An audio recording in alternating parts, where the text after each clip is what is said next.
Amar es reinventar cómo dar vida, es hacer fecundo y fértil cada día, es quererme como soy, respetar lo que otro ansía y ponerme a trabajar sin garantías.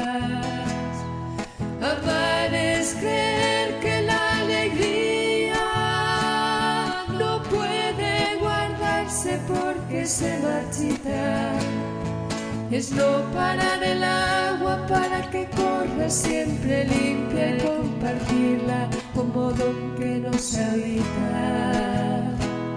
Amar es vencer el miedo que paraliza. Es el Espíritu Santo, enviado por el Padre y el Hijo, quien transforma nuestros corazones y nos hace capaces de entrar en la comunión perfecta de Dios, donde todo encuentra su unidad. Él construye la comunión y la armonía del pueblo de Dios. Buenos días a todos. Con estas palabras del Papa Francisco comienzo un domingo más el programa Tiempo para el Espíritu, en el que comento el Evangelio de cada domingo desde una perspectiva espiritual que nos ayude a comprenderlo mejor y a descubrir las implicaciones que tiene en nuestra vida y religiosidad. Regalar cada talento es lo que el mundo necesita. Regalar cada talento es lo que el mundo necesita. Hoy celebramos el Domingo de la Santísima Trinidad y el Evangelio que escuchamos es de San Mateo. Nos dice así: Los 11 discípulos se fueron a Galilea, al monte que Jesús les había indicado. Al verlo, ellos se postraron, pero algunos dudaron. Acercándose a ellos, Jesús les dijo: Se me ha dado pleno poder en el cielo y en la tierra. Id pues y haced discípulos a todos los pueblos, bautizándolos en el nombre del Padre y del Hijo y del Espíritu Santo, enseñándoles a guardar todo lo que os he mandado. Y sabed que yo estoy con vosotros todos los días hasta el fin de los tiempos.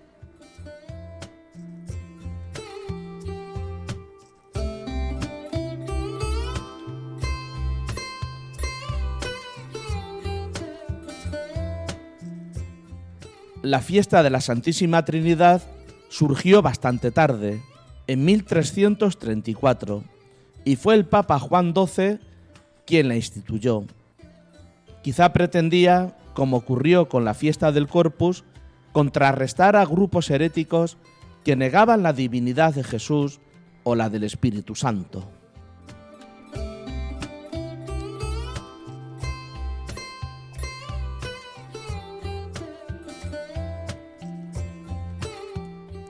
El relato que hemos escuchado es la conclusión del Evangelio de San Mateo, un encuentro de Jesús resucitado con sus discípulos en el que tiene lugar el envío como continuación y participación en la vida del resucitado, y por eso también en la relación de hijos con el Padre y en la acogida del Espíritu.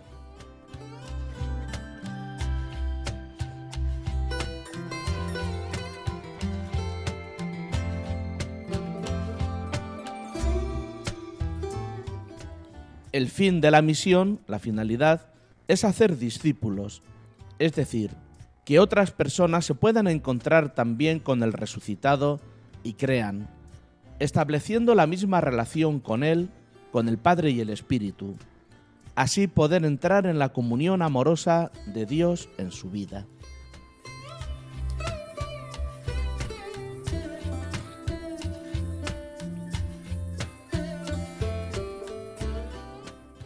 La promesa de Jesús, yo estoy con vosotros todos los días, es la que alienta nuestra vida y misión, la que se cumple en la presencia del Espíritu que anima la vida de la Iglesia, que sostiene la misión y transforma nuestra vida, encaminándola a la comunión. No estamos solos en medio de la historia, necesitamos rehacer esta experiencia continuamente. Jesús está con nosotros. Olvidarlo es arriesgarnos a debilitar la raíz de nuestra esperanza. Él está con nosotros todos los días Y por eso podemos aprender a caminar al ritmo de la vida, habitando el tiempo que es superior al espacio, recorriendo pacientemente nuestro camino.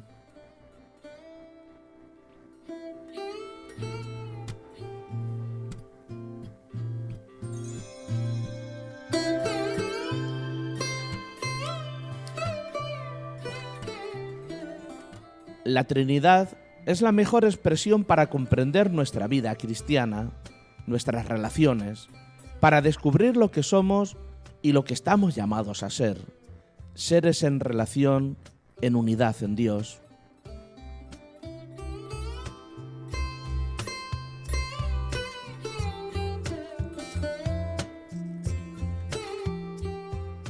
Pero decir que la Trinidad es un dogma o un misterio no hace más comprensible la formulación trinitaria.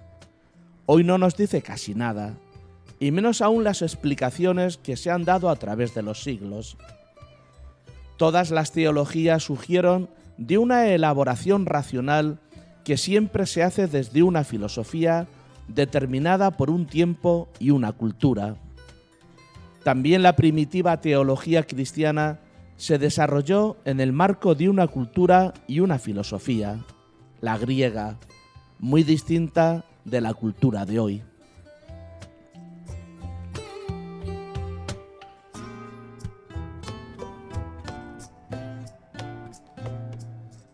Así, cada día se nos hace más difícil la comprensión de este misterio, entre otras cosas porque no sabemos qué querían decir los que elaboraron el dogma.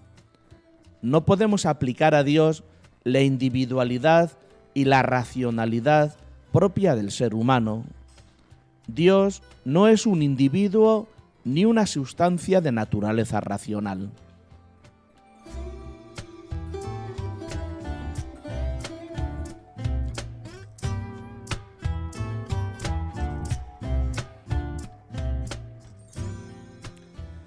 Es verdad que la Biblia dice que Dios hizo al hombre a su imagen y semejanza, pero en realidad es el hombre el que está fabricando a cada instante un Dios a su medida. Es verdad que nunca podremos llegar a un concepto adecuado de lo que es Dios, pero no es menos cierto que muchas ideas de Dios pueden y deben ser superadas. Si ha cambiado nuestro conocimiento del mundo y del hombre, será lógico que cambie nuestra idea de Dios, dejando paso a un Dios espíritu cada vez menos cosificado.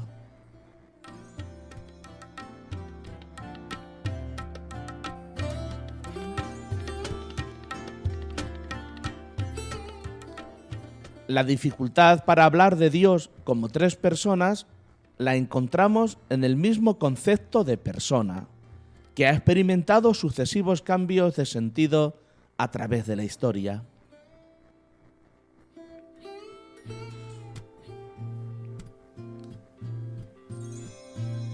La palabra griega que se empezó a traducir por persona es prosopon, que era la máscara que se ponían en el teatro los actores para que resonara su voz. Después pasó a significar el personaje que se representaba. Al final terminó significando el individuo físico, el actor que representaba el personaje.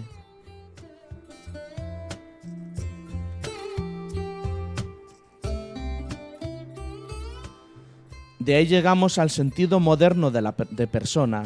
Es el de yo individual, con conciencia subjetiva, el núcleo íntimo de todo ser humano.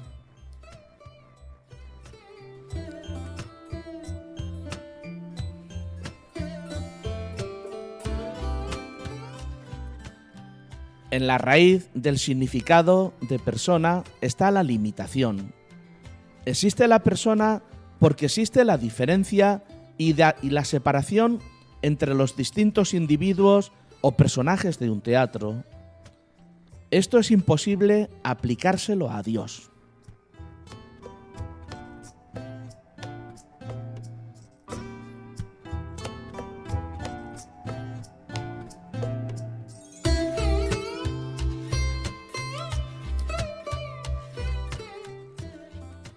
En los últimos años se está hablando del ámbito transpersonal, que va a ser uno de los temas más apasionantes de los próximos decenios.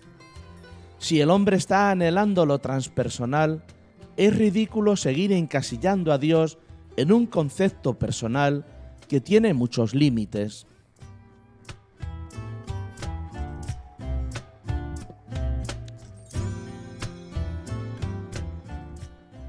Incluso las personas más escépticas en algún momento intuyen que hay algo más de lo que la mente es capaz de percibir. No solo porque la propia mente pueda quedar cuestionada al constatar la grandeza, belleza y armonía de la realidad, sino porque desde nuestro interior emerge de manera inesperada el anhelo que nos habita.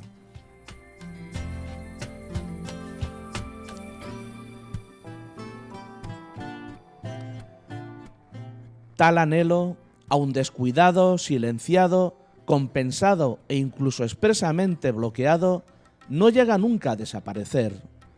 Continúa latente en nuestro interior en forma de pregunta o de añoranza, listo a despertar en cuanto se le preste un poco de atención.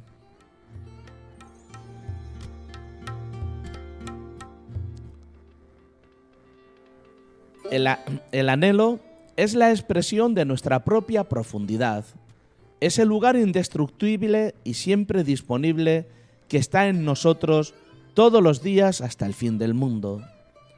Nuestra mente religiosa ha situado ese lugar fuera de nosotros, en un Dios separado de nuestra vida, pero al hacerlo así, nos ha distraído de nuestra verdad profunda hasta terminar alienados de nosotros mismos.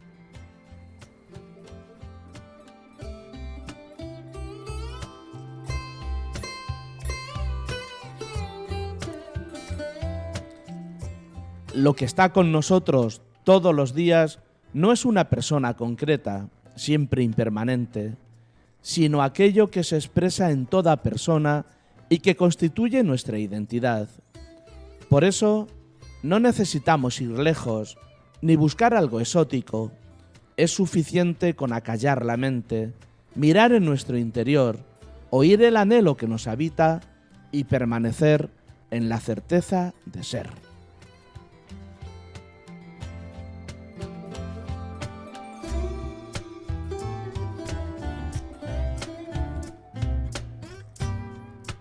Siempre que nos atrevemos a decir Dios es tal o cual cosa, o así o asao, estamos expresando una idea, es decir, un ídolo. Ídolo no es solamente una escultura de Dios, también es un ídolo cualquier concepto que le aplicamos. El ateo sincero está más cerca del verdadero Dios que los teólogos, que creen haberlo atrapado en palabras y conceptos. Dios no es nada que podamos nombrar. El soy el que está siendo, como se nombra Dios a sí mismo en el Antiguo Testamento, tiene más profundidad de la que podamos comprender e imaginar.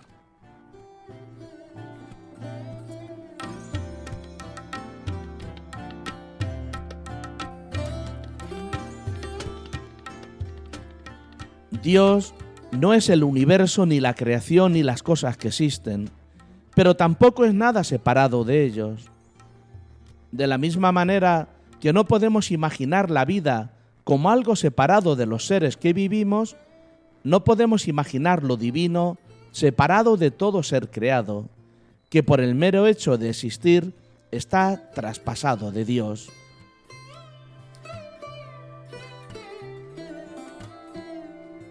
Tampoco podemos decir que Dios está donde actúa, porque no puede actuar de manera causal o puntual a semejanza nuestra. La acción de Dios no podemos percibirla por los sentidos, ni ser objeto de la ciencia.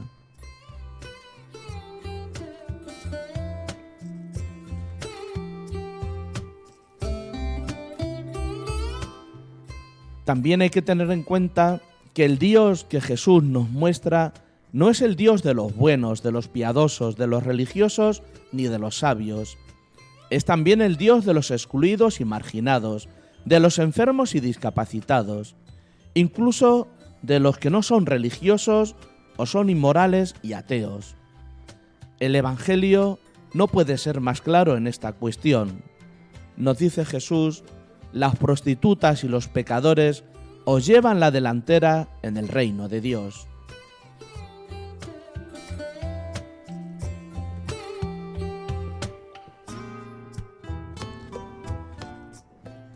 Tal vez el Dios de Jesús no nos interesa porque no aporta nada a los buenos que ya creemos tener suficientes méritos para salvarnos. En cambio, llena de esperanza a los malos que se sienten perdidos. No tienen necesidad de médicos los sanos, sino los enfermos, nos dice también Jesús.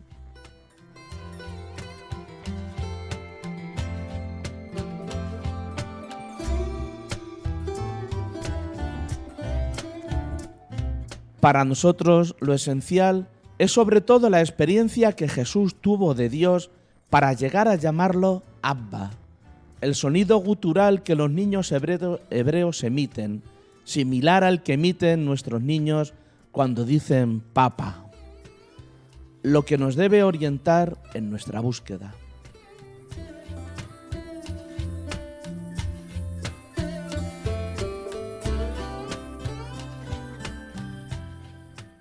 Jesús no se propuso inventar una nueva religión ni un nuevo Dios. Lo que intentó fue purificar la idea de Dios que tenía el pueblo judío en su época. Ese esfuerzo le costó la vida. Jesús en todo momento quiere dejar claro que su Dios es el mismo del Antiguo Testamento. Eso sí, tan purificado y limpio de adherencias idolátricas que da la impresión de ser una realidad completamente distinta.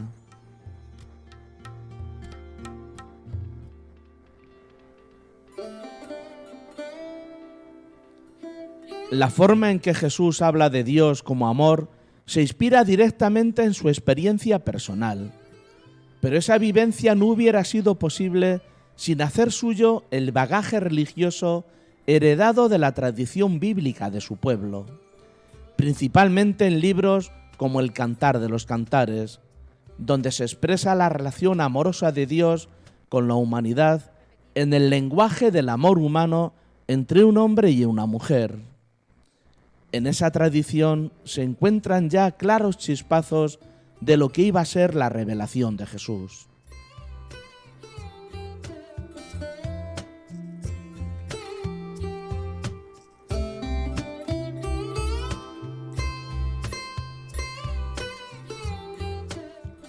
La experiencia básica de Jesús fue la presencia de Dios amor en su propio ser. Descubrió que Dios lo era todo para él y decidió corresponder a ese amor siendo él mismo todo para los demás. Al llamar a Dios Abba, abre un horizonte completamente nuevo en las relaciones con el absoluto.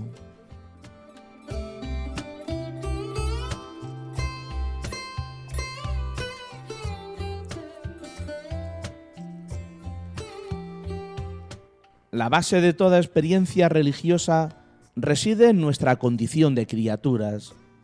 El ser humano se descubre sustentado por la permanente acción creadora de Dios.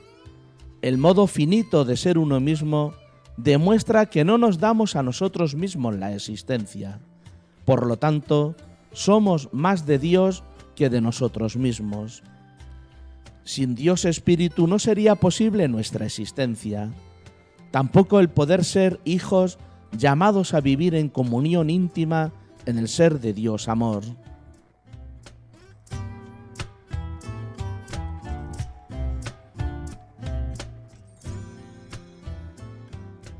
El reconocimiento de nuestra limitación y vulnerabilidad es el camino para llegar a la experiencia de Dios. Él es el único y sólido fundamento sin el cual nada existe. Jesús descubre que el centro de su vida está en el amor de Dios. Pero eso no quiere decir que tenga que salir de sí para encontrarlo. Descubrir a Dios como fundamento es fuente de una insospechada humanidad.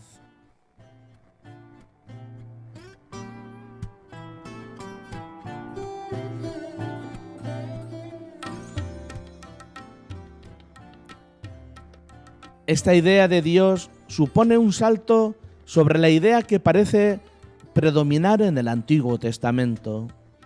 Allí, Dios era el Todopoderoso que hace un pacto al modo humano con la humanidad y nos observa desde su atalaya para ver si cumplimos o no su alianza y reacciona en consecuencia. Si la cumplimos, nos ama y nos premia. Si no la cumplimos, nos reprueba y castiga.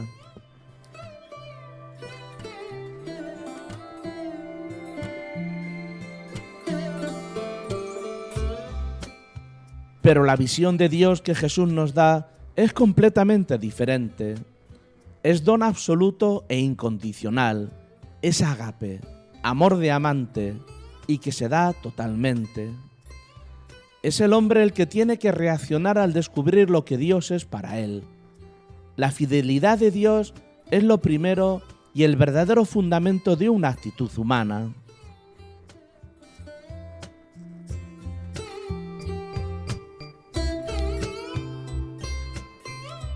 Dios no puede ser un tú en el mismo sentido que lo es otro ser humano para mí. Dios sería más bien la realidad que posibilita mi encuentro con otro tú. Es decir, sería como ese ser ilimitado que experimenta en todo encuentro humano con otra persona.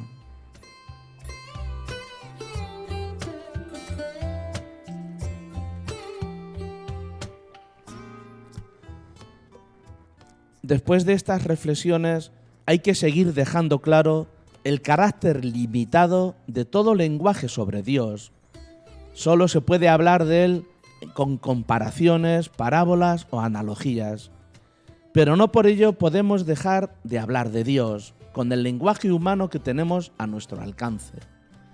Sin querer encerrar a Dios en las palabras que usamos, podemos seguir intentando conocerlo y profundizar en lo que es para nosotros.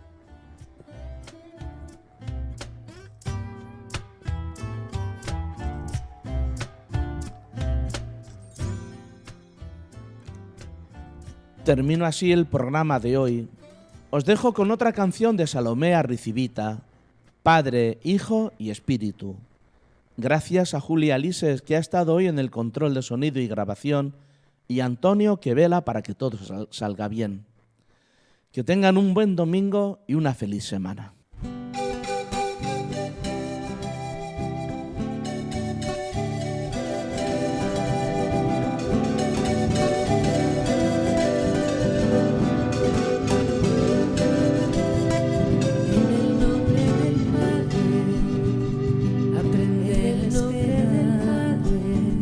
En el nombre del Padre, en el nombre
Espíritu sobre, que el Espíritu sobre, que el Espíritu sobre, que el Espíritu sobre y nos pueda, el Espíritu sobre y nos pueda que entre dentro y ventile la casa y ventile el nombre de la casa, en el nombre del Padre, que el Espíritu sobre para estar, que el Espíritu sobre para estar en el nombre del Padre, en el nombre del Padre, que en el nombre del Hijo.